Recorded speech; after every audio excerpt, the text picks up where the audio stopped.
Hello दोस्तों, हम आप लोग के एक शायरी सुनाएंगे नया साल की।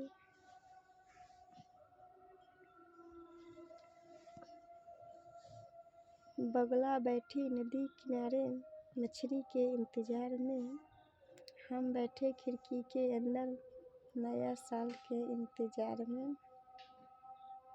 ये मेरे यार को याद दिलाने वाले शायरी फिर से सुनाएंगे।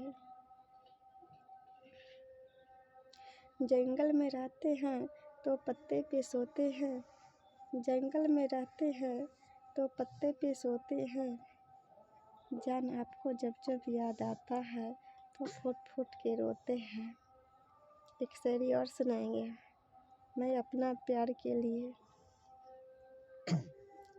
जब मुझसे प्यार है तो बार बार मेरे दरवाजे से चक्कर क्यों लगाते हैं। जब मुझसे प्यार है तो मेरे दरवाजे से बार बार चक्कर क्यों लगाते हैं। जब मुझसे दिल लगाना ही है तो दुनिया से क्यों डरते हैं।